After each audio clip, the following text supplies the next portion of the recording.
Good morning. Welcome to business breakfast show. రాష్ట్రంలో వాతావరణం తిరిగి కలుషితం అవుతోంది. ప్రాంతీయ విభేదాలు, విద్వేషాలు రెచ్చగొట్టి తమ పబ్బం గడుపుకున్న నాయకులు కొందరు విపరీత వ్యాఖ్యానాలు చేస్తూ ప్రజలను రెచ్చగొట్టేందుకు, ప్రజల మధ్య చిచ్చు పెట్టేందుకు తమ ప్రయత్నాలు ఇటీవల ముమ్మరం చేస్తున్నారు. వాళ్ల మనుగడలో భాగంగా బహుశా ఇది ఒక ఎత్తుగడ కావచ్చు, వాళ్ల పన్నాగం కావచ్చు. వారి ఉచ్చులో పడకుండా మనల్ని మనం కాపాడుకోవడం మనందరి బాధ్యత. సో రాజకీయ అధికారమే లక్ష్యంగా ప్రజల పట్ల, సమాజం పట్ల ఎటువంటి బాధ్యత లేకుండా వారి స్థితిగతులను, ప్రజల స్థితిగతులను మెరుగుపరిచే ఉద్దేశం ఎంతమాత్రం లేకుండా వ్యవహరించే వ్యక్తులు కోర్స్ చివరికి కాలగర్భంలో కలిసిపోతారు. వీటన్నిటితో నిమిత్తం లేకుండా మన జీవనయానం మాత్రం కొనసాగాల్సిందే. సో ప్రాంతాలు కలిసి ఉండడం, విడిపోవడం అన్నది రాజకీయ పరంగా జరగాల్సిన నిర్ణయం. రాజకీయ అధికారంతో సాధించుకోవాల్సిన అంశం. మరే ఇతర మార్గం ప్రజాస్వామ్య దేశంలో పనికిరాదు. సో అలా జరిగితేనే ప్రజల జీవితాలు కూడా విచ్ఛిన్నం కాకుండా ఉంటాయి. So beware of these politicians and సాధ్యమైతే వారికి ఎదురు తిరుగుదాం, వారి నుంచి మనల్ని మనం కాపాడుకునే ప్రయత్నం చేద్దాం. అండ్ ఇక మార్కెట్స్ విషయానికి వస్తే ప్రస్తుతం గ్లోబల్ క్యూస్ కొంత పాజిటివ్ గా కనపడుతున్నాయి. మార్కెట్స్ కేవలం వ్యతిరేక దిశలోనే వెళ్ళటం లేదు. అప్పుడప్పుడు చిన్న పుల్ బ్యాక్స్, రికవరీస్ కూడా వస్తున్నాయి. నిన్న కూడా గమనించాం, మనం ఒక వోలటైల్ సెషన్ గమనించాం. లాస్ట్ గంటన్నర వ్యవధిలో మార్కెట్స్ రికవర్ అయ్యాయి. ఇన్ఫాక్ట్ నిఫ్టీ 5430 లెవెల్స్ నుంచి 5505 తిరిగి 5500 మార్కు చేరువుగా క్లోజ్ అయింది. సో ఇండెక్స్ స్టాక్స్ లో సిమెన్స్, ఓఎన్జీసీ ఇటువంటి స్టాక్స్ కొంతవరకు ఇండెక్స్ కు మద్దతుగా నిలిచాయి. ఇన్ఫాక్ట్ సిమెన్స్ లో 17% ర్యాలీ కూడా గమనించాం. అయితే ఇండెక్స్ ను డ్రాగ్ చేసిన స్టాక్స్ లో JP Associates, TCS, ITC, Bharti tele ఇటువంటి స్టాక్స్ ఉన్నాయి. సో ఎఫ్ఐ ఫ్లోస్ అంటే ఫారిన్ ఇన్స్టిట్యూషనల్ ఇన్వెస్టర్స్ సంబంధించిన ఫ్లోస్ లాస్ట్ ఇయర్ మన మార్కెట్స్ ను ఆదుకున్నాయి. ఈ సంవత్సరం అవుట్ ఫ్లోస్ బిగినాయి. అంటే లాస్ట్ 1 మంత్ లో గమనిస్తే ఎఫ్ఐఎస్ $1 బిలియన్ మేరకు అమ్మకాలు జరిపారు. సో ఇదే కారణంగా అటు ఫ్రంట్ లైన్ స్టాక్స్ లో, ఇటు మిడ్ క్యాప్ స్టాక్స్ లో కూడా నష్టాలు గమనిస్తున్నాం. సో జేపీ అసోసియేట్స్, డిఎల్ఎఫ్, హెచ్సిసి, యూనిటెక్ ఇటువంటి కన్స్ట్రక్షన్ స్టాక్స్ లో అయితే కొనుగోలు జరిపే నాథుడు కూడా లేకుండా ఉండడం కూడా గమనిస్తున్నాం. సో నిఫ్టీ 2009-10 లో మనం గమనించిన హైయర్ లెవెల్స్ ను ఎప్పుడో దాటి కిందకు వచ్చేసింది. ప్రతి బుల్ మార్కెట్ లో మనం చూస్తుంటాం hire tops, hire bottoms. So ప్రస్తుతం అయితే 5700 కి దగ్గరలో ఎలా అయితే రెసిస్టెన్స్ ఫేస్ చేస్తుందో, 5300 దగ్గర స్ట్రాంగ్ సపోర్ట్ కూడా మార్కెట్స్ కు ఎమర్జ్ అవుతోంది. సో ఒక రేంజ్ బౌండ్ గా మార్కెట్స్ డౌన్వర్డ్ స్లైడ్ ను కొనసాగిస్తూ ఉన్నాయి.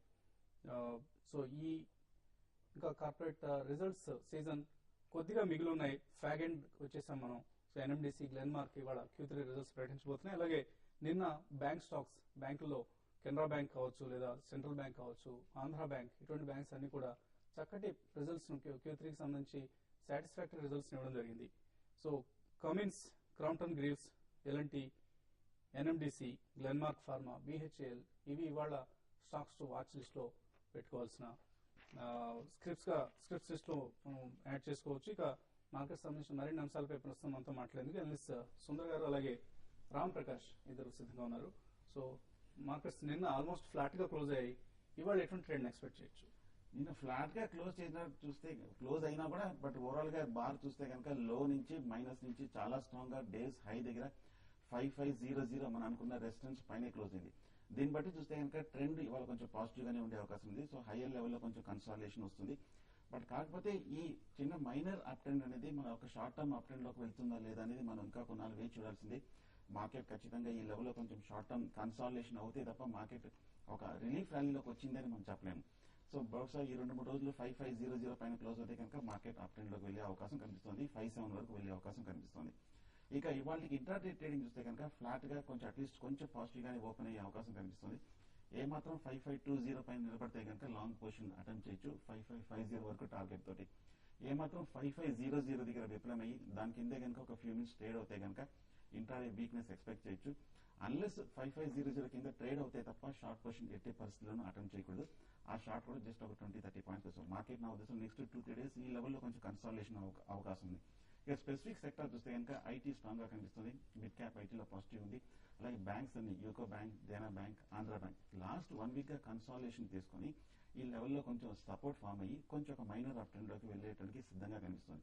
అలాగే 3 సెక్టర్ చూస్తే కనుక oil marketing companies IOC, BPCL, HPCL ఈ మూడు కొంచెం పాజిటివ్గా ఉంది క్రూడ్ హైలో ఉన్నా కూడా. సో ఇది కూడా కొంచెం ఒక మైనర్ అప్ ట్రెండ్లోకి వెళ్ళే అవకాశం ఉంది.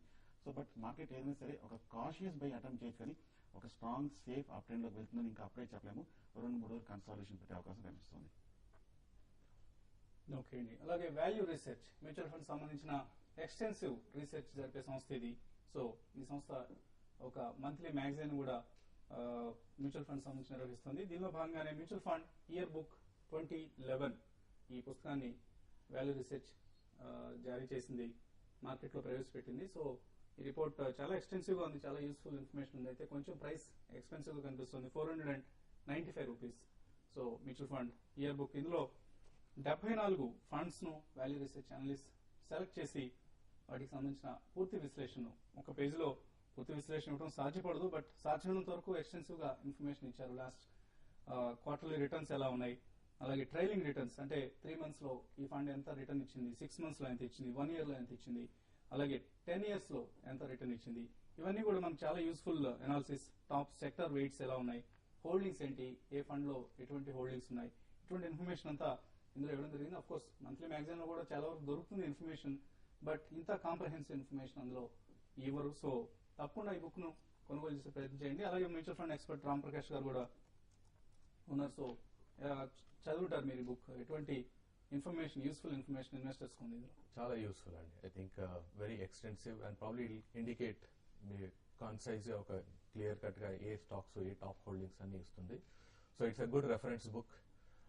But at the same time I think ఎవరైనా ఇన్వెస్టర్స్ వాళ్ళ ఇన్వెస్ట్ చేసే ముందు కూడా I think they need to understand them self better. ఇప్పుడు ప్రస్తుతం లాస్ట్ 3 months చూసుకున్నా కూడా I think if you look at last మనం ఏదైతే అసెట్ అలొకేషన్ చెప్తున్నామో దట్ ఈస్ చాలా ఇంపార్టెంట్. అదే అసెట్ అలొకేషన్ కరెక్ట్ గా చేస్తుంటే ప్రాబ్లీ కన్సర్వేటివ్ ఇన్వెస్టర్స్ కానీ in fact conservative investors have made good money in last 3 months or 6 months. If you look at large cap funds have fallen least and 6 to 7% last 3 months లో large cap funds negative returns ఇచ్చాయి. అదే మాదిరిగా mid cap and small cap ఉందనుకోండి almost 14%, 15% negative returns ఇచ్చాయి. అదే multi cap అనుకోండి, because you have small cap and mid cap also into multi cap, you have against 12 to 11%, 11 to 12% negative returns. So ఒకటి ఏంటంటే మనం చూసుకున్నది లాస్ట్ 30 years మార్కెట్ తీసుకున్నా కూడా 26th time now ఈసారి probably ఒక 1 month లో నెగటివ్ రిటర్న్స్ ఇవ్వడం 10% and above. So this is a positive indicator for me. ఎందుకంటే ఎప్పుడైనా మనకు నెగటివ్ రిటర్న్స్ ఇచ్చిన తర్వాత నెక్స్ట్ 3 months చూసుకుంటే మనకి పాజిటివ్ రిటర్న్స్ వచ్చిన అవకాశాలు ఉన్నాయి. ఇఫ్ యూ లుక్ అట్ 1992-93 ఇది ఒక బేర్ మార్కెట్, తర్వాత 2008 కూడా బేర్ మార్కెట్. ఈ రెండు మార్కెట్స్ అంటే ఏదైతే ఎక్స్ట్రీమ్ బేర్ మార్కెట్స్ తీసేస్తే మీకు the probability of getting positive returns almost 80% of the time, అంటే మీకు ఆల్మోస్ట్ 10% ప్లస్ మీకు పాజిటివ్ రిటర్న్స్ వచ్చే అవకాశం నెక్స్ట్ 3 months లో ఉంది. So my suggestion would be to allocate slightly last time ఏదైతే అనుకున్నాం 15-20% ఈక్విటీలో ఉన్నప్పుడు I'm increasing this allocation to almost 30 to 40%. You can actually look at probably Nifty or index funds, take an exposure onto a broad-based Nifty or index funds to get better returns.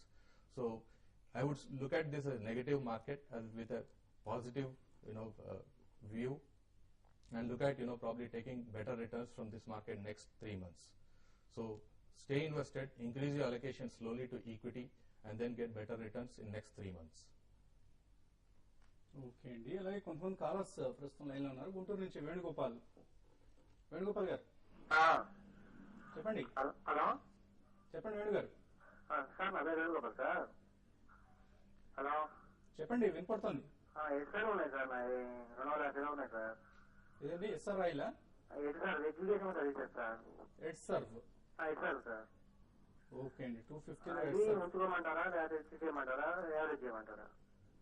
Okay, నేను high price లో కొనారట 250 rupees లో ఎడ్సర్వ్. మీ rate రావాలంటే definite గా కొనాలి, wait చేయాలండి. కాకపోతే computer software సంబంధించిన ఈ ఫండమెంటల్ గా స్ట్రాంగ్ కంపెనీ కొంచెం టెక్నికల్ గా అయితే కొంచెం వీక్నెస్ కనిపిస్తుంది. నా ఉద్దేశంలో డౌన్ సైడ్ రిస్క్ ఇమీడియట్ గా 130 నుంచి పెద్దగా పడే అవకాశం కనిపించట్లేదు. వీలుంటే కనుక లోయర్ రేట్ లో ఒక 120 లెవెల్ వచ్చాక మీరు డెఫినెట్ గా మీరు యావరేజింగ్ చేసుకోవచ్చు. బట్ కానీ మీ రేట్ ఆటోమేటిక్ గా కొంచెం ఓపిక గా కొనాలి, వెయిట్ చేయక తప్పదండి.